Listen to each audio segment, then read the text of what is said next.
Hello everyone, मैं लक्ष्य और अर्पिता दीक्षित आप सभी को अपने यूट्यूब चैनल में स्वागत और अभिनंदन करती हूँ। दोस्तों, आज हम पढ़ने वाले हैं हमारे सिलेबस का दूसरा अध्याय यानी 2 चैप्टर। देखिए, हमारा जो दूसरा अध्याय है या हमारा जो चैप्टर 2 है वो क्या कहता है कि वो उसका क्या नाम है, तो संयुक्त परिवार। उसका क्या नाम है, तो संयुक्त परिवार। अब देखिए, हमने इसको एक टॉपिक के रूप में पढ़ा था पहले, लेकिन अब क्या है, ये एक पूरे क्या चैप्टर का रूप ले लिया है। तो इसको हम बृहद तरीके से समझेंगे। इसमें समझेंगे कि संयुक्त परिवार के विभिन्न रूप समझेंगे और कुछ जो महत्वपूर्ण परिभाषा है संयुक्त परिवार के बारे में उसको भी हम जानेंगे। तो टॉपिक स्टार्ट होने से पहले मैं चाहूंगी कि आप हमारे चैनल को सब्सक्राइब, लाइक तथा बेल आइकन दबाना ना भूलें और अपने दोस्तों के पास इसे शेयर करें और अपना पॉजिटिव कमेंट दें जिससे हमें एनर्जी मिले और हम आपके लिए और अच्छा वीडियो रोज ला सकें। तो चलिए गाइस, बिना समय गंवाए हम चलते हैं अपने टॉपिक के तरफ। तो हमारा टॉपिक क्या है, तो संयुक्त परिवार की परिभाषा। देखिए, मैक्स मूलर क्या कहते हैं कि कि जो भारतीय परिवार है ना, उसका अर्थ क्या है, संयुक्त परिवार है। जो भारतीय परिवार है उसका अर्थ क्या है, तो संयुक्त परिवार है। जो हमारा भारतीय परिवार है उसका अर्थ क्या है, बताइए। अभी मैंने बताया, तो संयुक्त परिवार है। अब के एम पाड़िकर है, वो क्या कहते हैं कि जो भारतीय ये परिवार है, जो हमारा भारतीय परिवार है उसकी आदि परंपरा क्या रही है, तो संयुक्त परिवार की। वो ये नहीं कि अभी सडनली हो गया, उसकी आदि परंपरा क्या रही है, तो संयुक्त परिवार।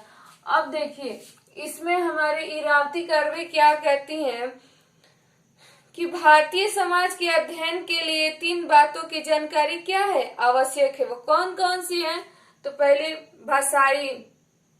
जो हमारी भाषाई संरचना है वो इम्पोर्टेंट है। कौन सा, तो जो हमारी भाषाई संरचना है वो इम्पोर्टेंट है। सबसे पहले ये कौन कहा है, तो इरावती कार्य। दूसरा क्या है, जाति संरचना। दूसरा क्या है, तो जाति संरचना। तीसरा क्या है, बताइए तीसरा क्या है, तो पारिवारिक संरचना। और वो पारिवारिक संरचना कैसी होनी चाहिए, तो संयुक्त परिवार की। वो पारिवारिक संरचना कैसी हो, तो संयुक्त परिवार। वो कौन कह रहा है, तो इरावती कार्वे। अब चलिए, हम अब एक एक करके सारे जो ये समाजशास्त्री हैं वो संयुक्त परिवार को कैसे परिभाषित किए हैं, इसका डिफिनेशन कैसे दिए हैं, उसको हम लोग जानेंगे।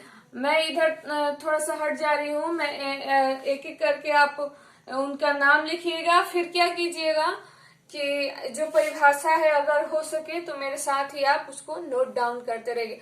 मैं धीरे धीरे बोलूंगी, आप लिख सकते हो उतने देर में। ओके, तो चलिए लिखिए। पहला हम किसको जानेंगे, तो इरावती कार्वे को। किसको जानेंगे भाई, तो इरावती कार्वे को। देखिए, ये क्या कर रही हैं, संयुक्त परिवार के, ये किसके बारे में कहेंगे, तो संयुक्त परिवार के बारे में ये अपनी मत परिभाषा दे रहे हैं। इनके अनुसार संयुक्त परिवार की डिफिनेशन क्या है उसको हम लोग जानने वाले हैं। तो चलिए, इरावती कार्वे क्या कह रही हैं, संयुक्त परिवार जिसे विस्तृत परिवार भी कहते हैं। इरावती कार्वे क्या करेंगे, जो संयुक्त परिवार जिसे हम क्या कहते हैं, तो उसे हम विस्तृत परिवार भी कहते हैं। मैंने परिवार वाले चैप्टर में विस्तृत परिवार को भी समझाया था बहुत अच्छे से। ओके, तो ये क्या कह रहे हैं कि इसे विस्तृत परिवार भी कहा जाता है। गृहस्थ समूह, ये क्या है, एक गृहस्थ समूह है। ये क्या है, तो एक गृहस्थ समूह है। अब देखिए, जिसमें माता पिता तथा उनके विवाहित बच्चे सम्मिलित रहते हैं। ये इसमें क्या होता है, इसमें अविवाहित नहीं, इसमें विवाहित बच्चे भी क्या होते हैं, सम्मिलित रहते हैं। अब देखिए, के एम कपाड़िया कहते हैं कि संयुक्त परिवार का महत्वपूर्ण लक्षण माना जाता है। संयुक्त परिवार का महत्वपूर्ण लक्षण माना जाता है। वो कौन से, तो इस प्रकार का परिवार एक व्यक्ति के नियंत्रण में होता है। जैसे परिवार की जो मुखिया होते हैं, हमारे दादाजी हो गए या बड़े पापा हो गए या या आपके खुद के पापा, क्या पूरे परिवार के कंट्रोल। इसमें एक व्यक्ति क्या होता है, पूरे परिवार को नियंत्रण करता है। वो किस में मिलता है, तो हमारा संयुक्त परिवार में मिलता है। ये नहीं कि इसमें सारे लोग अपने मन मर्जी के हिसाब से करें। इसमें बहुत ज्यादा क्या होता है, नियंत्रण होता है, रिस्पेक्ट होता है लोगों के प्रति, और क्या होता है, डिसिप्लिन सबसे ज्यादा इसमें पाया जाता है। किसमें, तो संयुक्त परिवार में। अब देखिए आईपीएस देसाई क्या कह रहे हैं, एक इनकी बुक आई थी, आपको याद भी होगा, एक किन की बुक आई थी, तो आईपीएस देसाई की एक बुक आई थी। वो कौन सी थी, the joint family in India. इनकी बुक का क्या नाम है, the joint family in India. वो कब आई थी, तो 1956 में। कब आई थी, तो 1956 में। ये क्या कहते हैं, आईपीएस देसाई, इसको सुनिएगा आप। हम उस परिवार को संयुक्त परिवार कहते हैं। ये क्या कहते हैं कि हम उस परिवार को संयुक्त परिवार कहते हैं जिसमें एकांकी परिवार की अपेक्षा अधिक पीढ़ियां क्या करती हैं, अधिक पीढ़ियां सम्मिलित होती हैं या निवास। एकांकी जो परिवार होता है, छोटा परिवार जिसमें माँ बाप और अविवाहित बच्चे रहते हैं, उससे इसमें क्या होती है, जो सदस्यों की संख्या वो ज्यादा होती है, और एक दो पीढ़ियों या 3 पीढ़ी के लोग इसमें क्या होते हैं, सम्मिलित होते हैं। किसमें, संयुक्त परिवार को। ये कहने वाले कौन है, तो आईपीएस देसाई। अब कौन आ रहा है, एम.एन. श्रीनिवास। अब किसका नंबर है भाई, संयुक्त परिवार को परिभाषित करने का, तो एम.एन. श्रीनिवास। ये क्या कह रहे हैं एम.एन. श्रीनिवास, कि वह गृहस्थ समूह जो प्रारंभिक परिवार से बड़े होते हैं, वो गृहस्थ समूह जो प्रारंभिक परिवार से बड़े होते, चाहे मूल परिवार से बड़े होते, चाहे एकांकी परिवार से बड़े होते, उन्हें क्या कहते हैं, तो उन्हें संयुक्त परिवार कहते हैं। ये कहने वाले कौन है, बताइए, तो एम.एन. श्रीनिवास जी है ना। इसमें क्या होता है कि समांतर 2 या 2 से अधिक एकांकी परिवार पाए जाते हैं। संयुक्त परिवार क्या है, विस्तृत परिवार भी है। संयुक्त परिवार क्या है, तो विस्तृत परिवार भी है। अब किसको देखा जाएगा, तो बाटो मोर, एक हमारे और समाजशास्त्री हैं जिनका नाम क्या है, बाटो मोर। याद रखिएगा, मोर का पंख हम लोग छोटे थे तो बांटते थे या किसी से लेते थे, तो बाटो मोर वो कौन है, तो एक समाजशास्त्री हैं। वो अपना परिभाषा किस पे दिए हैं, तो संयुक्त परिवार पे। तो चलिए आइए हम जानते हैं क्या कह रहे हैं। देखिए, भूतकाल में यह एक संगठित समूह था। भूतकाल में क्या था, तो यह एक संगठित समूह था। यह एक क्या था, तो संगठित समूह के समान था, जिसमें समानता संपत्ति तथा रक्षक देवता की आमतौर पर पूजा तथा परिवार के प्रमुख के द्वारा शक्ति का प्रयोग होता था। परिवार के जो प्रमुख होते थे, जो मुखिया होते, उनके द्वारा क्या होता था, तो शक्ति का क्या होता था, बताइए, प्रयोग होता था। शक्ति का प्रयोग होता था ना, किसके द्वारा, तो परिवार की मुखिया के द्वारा।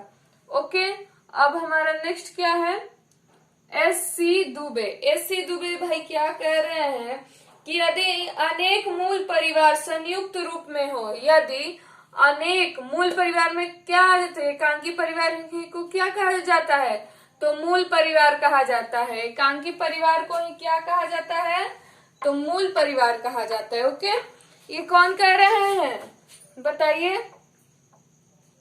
ये कौन कह रहे हैं, तो एस.सी. दुबे। वो कौन कह रहे हैं, तो एस.सी. दुबे। अब हम किसके तरफ बढ़ते हैं, श्री मुल्ला, एक हमारे समाजशास्त्री है, उनका नाम क्या है, बताइए, तो उनका नाम श्री मुल्ला है। उनका नाम क्या है, तो श्री मुल्ला।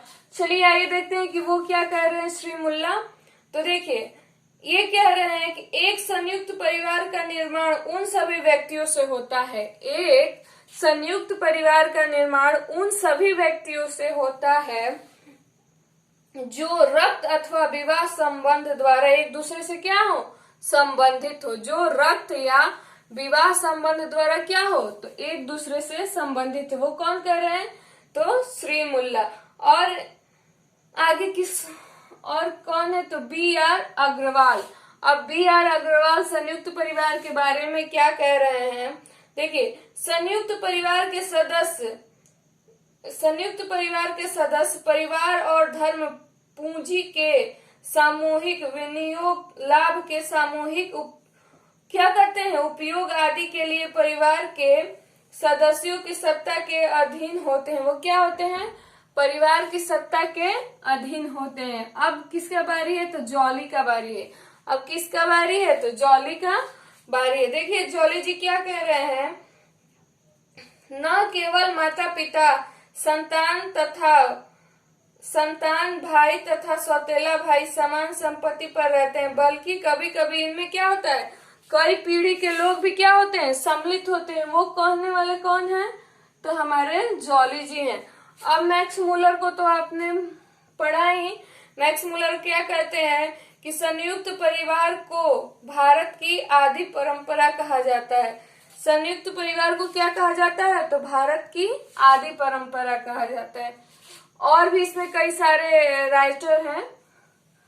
अब देखिए, संयुक्त परिवार की हम परिभाषा जान ली। अब हम क्या जानेंगे, विभिन्न प्रकार के परिवार। अब हमको क्या जानना है, विभिन्न प्रकार के परिवार। देखिए विभिन्न प्रकार के जो हमारे परिवार है वो 5 प्रकार के हैं। पहले कौन सा, ओका, इल्लम, तारवाड़ा, फिर से कीबुर्ज। क्या है हमारा चौथा नंबर का परिवार, क्या है भाई बताइए, कीबुर्ज है। कीबुर्ज है, ये क्या है, तो कीबुर्ज है। ओके, अब देखिए फिर 5वां क्या है, माचोंग। 5वां जो परिवार का प्रकार है वो क्या है, माचोंग। तो चलिए हम अब किसको पढ़ेंगे, ओका को पढ़ेंगे। किसको पढ़ेंगे, तो ओका को। ओके, तो ओका को पढ़ते हैं।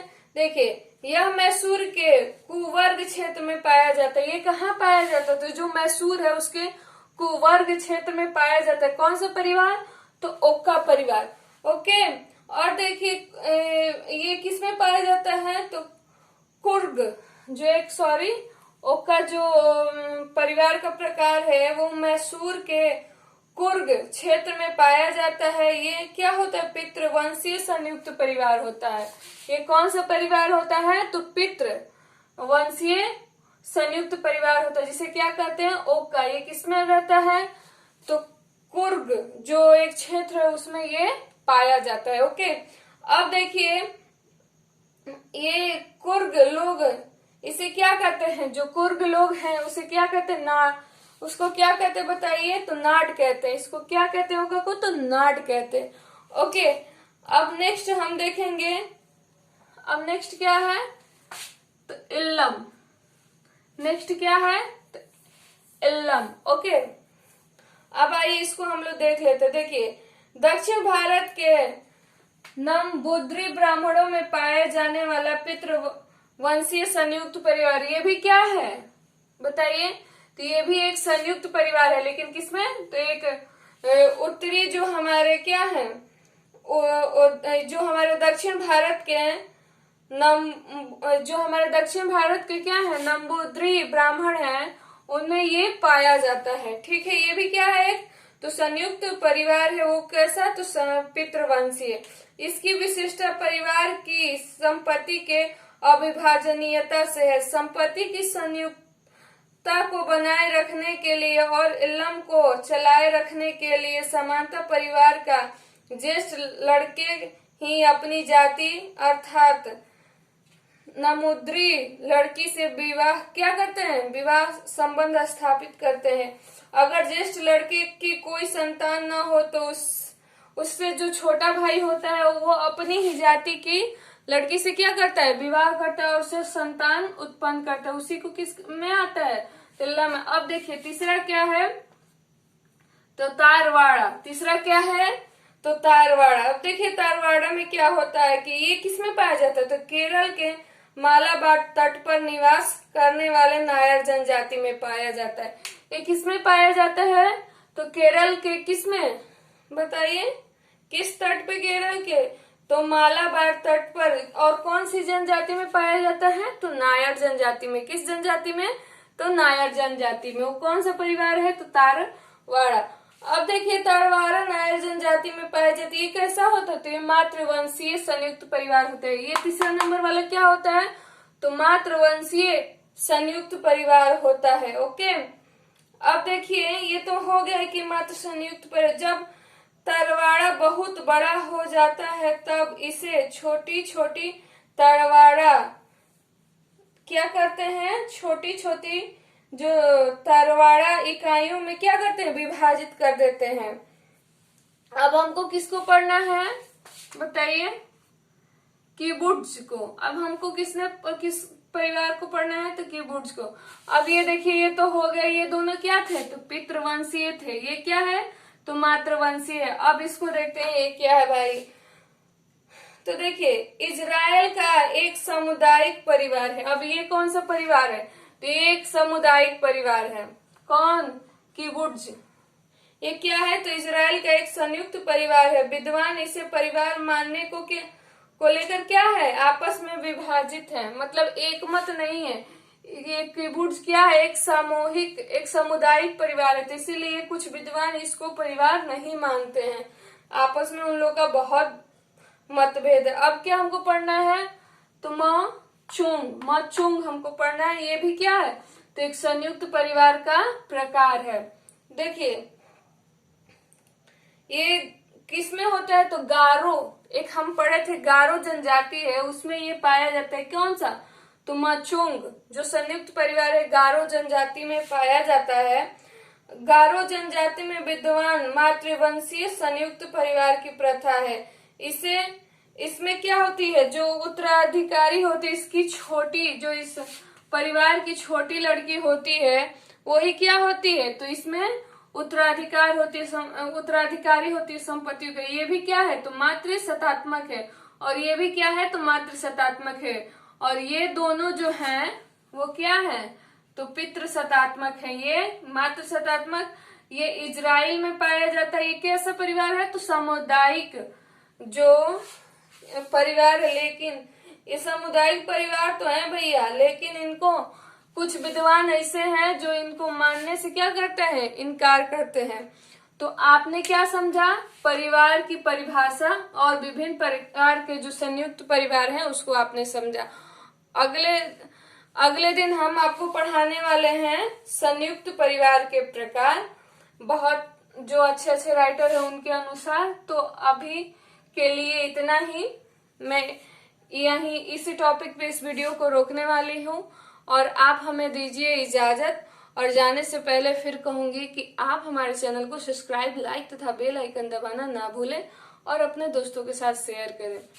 ओके दोस्तों, तो आप इसको नोट डाउन कीजिएगा। और सबसे मोस्ट इम्पोर्टेंट है कि आप जितना भी यहाँ पे पढ़ाया जाता है अगर आप नोट उसका बनाते हो तो आपके लिए बहुत ही अच्छा होगा। ओके एवरीवन, बाय बाय, जय हिंद।